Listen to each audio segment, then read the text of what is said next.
j'avais fait mon premier album, I'm Ready, avec le titre Bounce Baby, où donc j'avais demandé l'autorisation de sampler Oulé de Kassav. Et donc j'avais fait Bounce Baby, carton, on vend 100 000 albums.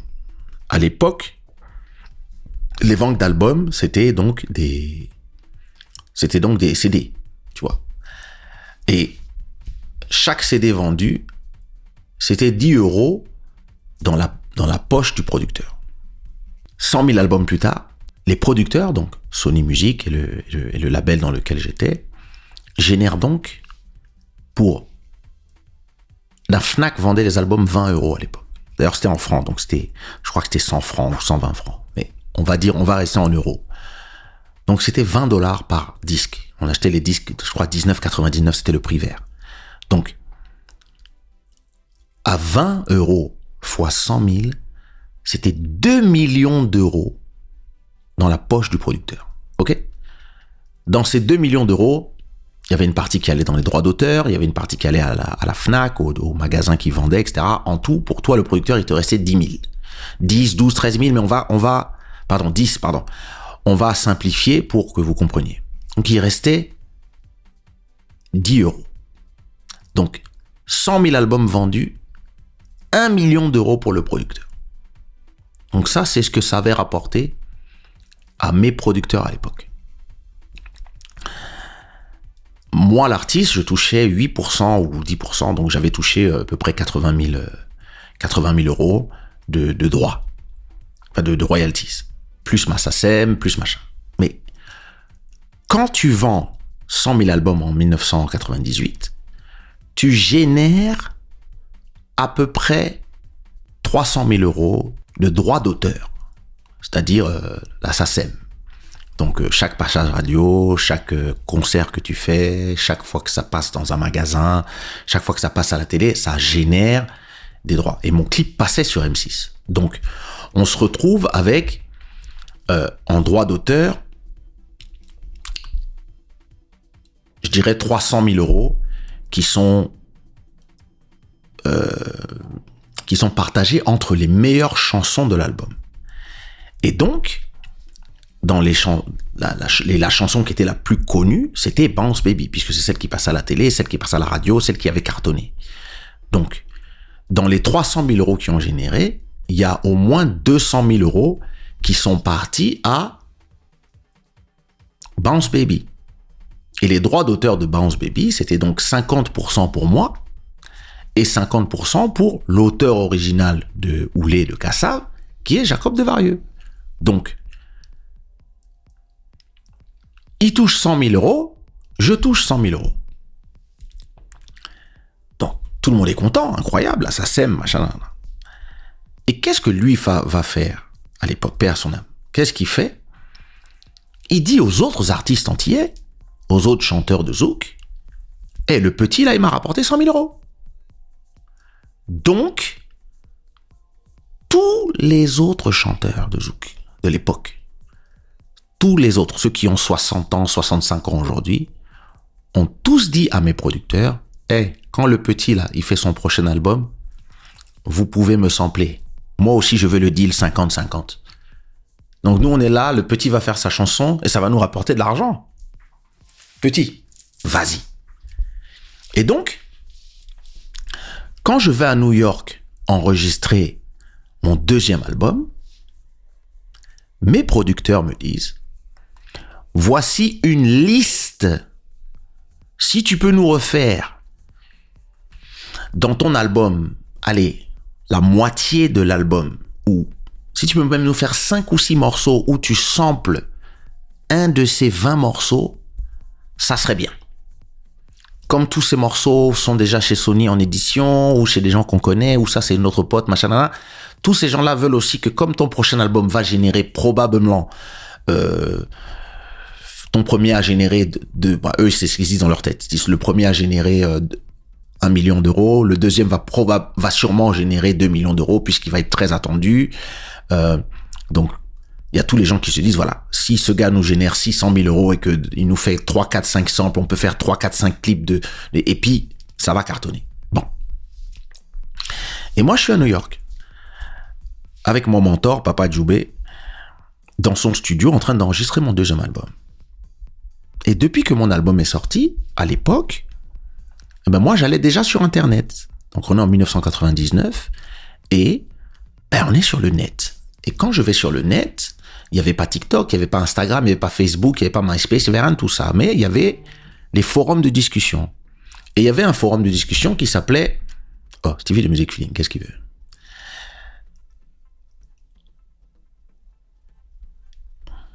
Je regarde après. Donc, il y avait un forum de discussion qui s'appelait Vol Créole. Et c'était un forum de discussion sur la culture antillaise, les Antillais, etc. Et moi, j'y allais puisque déjà j'étais tout le temps aux Antilles. Et en plus, je faisais une musique quand même afro-caribéenne et plus tournée vers les îles. Donc, quand mon album est sorti, je suis allé voir les commentaires des gens sur mon album. Et donc, il y avait plein de gens qui disaient « Ah, très innovant, ah, nanana, génial, ah, mon Dieu, la musique pour nous les jeunes, ah, il chante en anglais, sur du zouk, c'est très intéressant, ça peut étendre le truc. » Ah, des bons commentaires. Sauf que, il y avait une dizaine de commentaires bizarres. Et il y a un gars qui dit « Ah, ouais, ce disque est un frisbee. C'est de la merde. » Ah! Et une fois qu'il y a une personne qui met un truc négatif, tu as tous les autres qui sortent du bois. Oui, c'est vrai. Et puis, qu'est-ce que c'est que ça?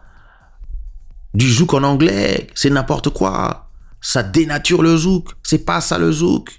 Ah, nanana. Est-ce que nous on chante R&B? Non. Tous ces jeunes font n'importe quoi. En plus, j'ai entendu dire qu'il n'est même pas antillais. Quoi? Il n'est pas antillais? Ah, et puis ça commence. Il ne fait que des reprises. Tout ce qu'il sait faire, c'est des reprises.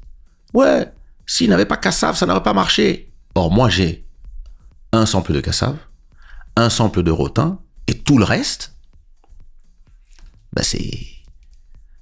tout le reste, c'est mes propres compos.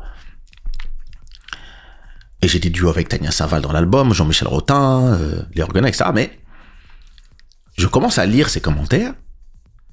Et dans ma jeunesse, à ce moment-là, je crois que j'ai 26 ans, ça me touche, évidemment. Et comme j'avais un compte dans ce forum, je vais répondre aux gens.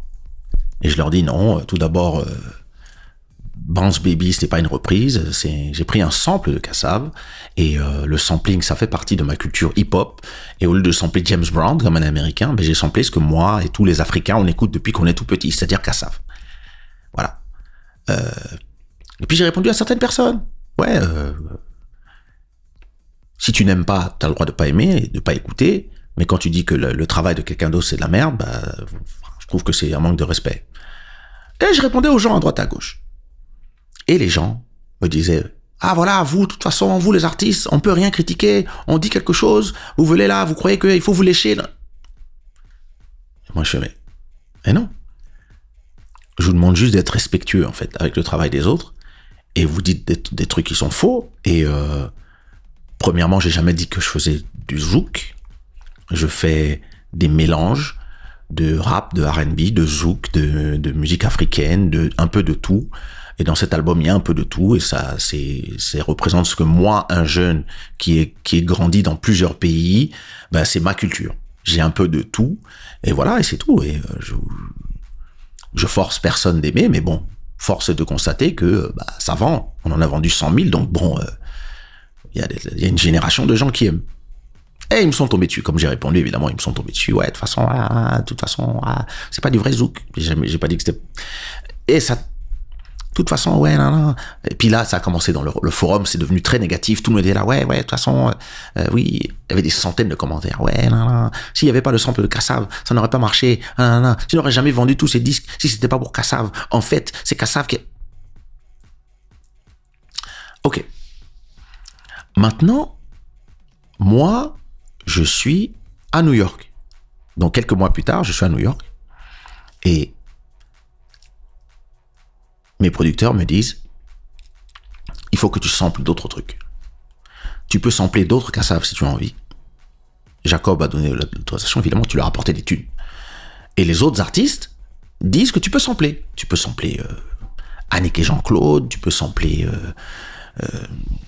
Quack, tu peux sampler ce que tu veux. Va trouver des chansons, va sample du Gilles Floro, sample Caramel, sample ce que tu veux. Nous, derrière, de toute façon, on a Sony qui est là, qui va aller gérer les autorisations. Ce qu'on fait normalement de hip-hop. Et je réponds au producteur, non, dans cet album, Worldwide Chico, il n'y aura pas de sample. Il n'y aura que de la musique originale. Parce que je dois prouver aux imbéciles dans les commentaires qu'ils n'ont pas raison. Et que je peux faire de la musique, blablabla. Et qu'est-ce qui s'est passé? Mon deuxième album a floppé. Mon deuxième album a floppé, pourquoi? Parce que en marketing, ce qu'on apprend en marketing, c'est que si tu crées un objet blanc de ce format et qu'il fonctionne et que tu en vends 1 million, quand tu fais la deuxième version de cet objet, tu dois faire exactement la même chose. Tu dois faire le même objet et tu dois juste changer 2-3 trucs à l'intérieur. Tu changes les composants à l'intérieur, tu le rends plus machin, tu le rends plus rapide, etc., etc. Donc, quand les gens ils vont acheter des BN, qui est un biscuit au chocolat, ils ont en haut, il y a du chocolat avec le petit sourire et en bas, c'est biscuit. Eh ben, si dans 1 an, ils reviennent acheter des BN et il n'y a plus le sourire et il n'y a plus le chocolat, et maintenant c'est triangle et c'est salé, les gens ils vont dire, mais c'est pas des BN. Et moi, j'ai laissé les gens dans les commentaires m'empêcher de générer de l'argent et de gagner de l'argent parce que je les ai laissés jouer avec mes émotions et j'ai voulu leur répondre et leur prouver des choses. Or, les gens qui parlaient, c'est peut-être même pas des gens qui avaient acheté mon CD. Or, salut Philippe, j'avais 100 000 personnes qui avaient acheté mon CD en sachant qu'à la Fnac, ils avaient été obligés de mettre les protections sur mes CD tellement ils avaient été... les gens volaient mes albums. Et j'avais donc 100 000 personnes qui avaient aimé mon produit. Et au lieu de servir mes clients, j'ai voulu prouver quelque chose à des gens qui n'étaient pas mes clients. Et j'ai fait une erreur de business ultime. Et j'ai donc fait un album qui est un très bon album, mais qui n'est pas l'album que les gens attendaient. Pourquoi? Il manquait juste 1 ou 2 ou 3 titres comme Bounce Baby. C'est tout ce qu'il fallait faire. Il fallait juste que je mette, par exemple, imagine, j'aurais samplé Annick et Jean-Claude.